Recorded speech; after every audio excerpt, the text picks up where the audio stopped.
สำหรับคลิปนี้ลักกี้จะมาสอนวิธีสวาป USDT ไปเป็น USDC เนาะหรือว่าเปลี่ยนจาก USDT ไปเป็น USDC เนาะเข้าไปเบิ่งน้ำกันเลยโอเคเนาะทุกคนก่อนอื่นเมื่อเข้ามาอยู่ที่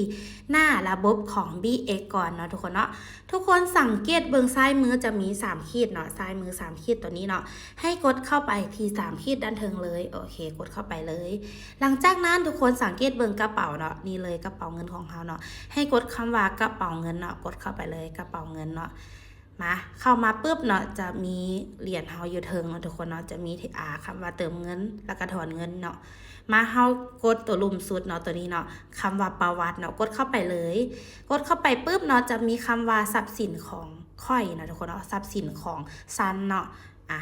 กดเข้าไปเลยกดของทรัพย์สินของซันเด้อกดเข้าไปเลยหลังจากนั้นทุกคนสังเกตเบิ่งเนาะตัวที่1เนาะทางหน้าด้านเทิงนี่เลยเนาะก็คือ USDT เนาะทุกคนเนาะกดเข้าไปเลยกดเข้าไปปุ๊บทุกคนจะสังเกตเบิ่งด้านลุ่มเนาะตัวที่3นี่เนาะคำว่าเปลี่ยนเนาะกดเข้าไปเลยทุกคนสังเกตเบิ่งด้านเทิงตัวนี้เลยเนาะตัวนี้แมนสามารถกดสวาปได้เนาะเราสามารถกดสวาปได้เลยเนาะกดสวาป USDC เนาะไปเป็น USDT ก็ได้เนาะกดประมาณนี้เนาะแต่เราจะสวาปลงเนาะก็คือเราจะเอา USDT เนาะลงมาเนาะเราจะเอาไปเลย100เหรียญมาหลังจากนั้นเนาะทุกคนเห็นว่าคำว่ายืนยันเปลี่ยนเนาะให้กดคำว่ายืนยันเปลี่ยนเลยเด้อกดเลยโอเคถือว่าเงินเฮาก็ได้ลงมาอยู่นำ USDC แล้วเนาะทุกคนเนาะถ้าว่าเฮาจะเปลี่ยนได้บ่นะทุกคนเนาะก็สามารถเปลี่ยนได้เนาะให้เข้าตัวเก่าเลยเนาะเข้า USDT เนาะตัวทันถึงเนาะ USDT เข้าไปเลยเนาะเข้าไปปุ๊บเนาะจะมีคำว่าเปลี่ยนคือเก่าเนาะกดคำว่าเปลี่ยนคือเก่าเลยมาหลังจากนั้นทุกคนสังเกตเบิ่งลูกศรซีขึ้นซีลงตัวนี้เนาะทุกคนเนาะให้กดสวาปกันโอเคได้เนาะหลังจากนั้นเราก็สามารถกดตัวนี้เลยสูงสุดเนาะหรือว่ากดออกหมดเลยเนาะเพื่อจะโอนเงินไปหา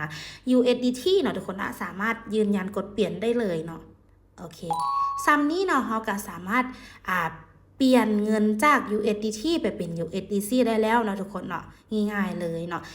แล้วสำหรับตัวอื่นแมนบอสามารถสวาปได้ทุกคนเนอะแต่สามารถซื้อขายได้นะทุกคนเนาะซื้อได้ขายได้ประมาณนี้เลยแล้วก็สามารถถอนเงินได้นะทุกคนเนาะแต่ที่สามารถสวาปไปหากันได้ก็คือมีแต่ USDT กับ USDC เท่านั้นเด้อทุกคนเด้อตัวอื่นก็สามารถซื้อขายได้ปกติ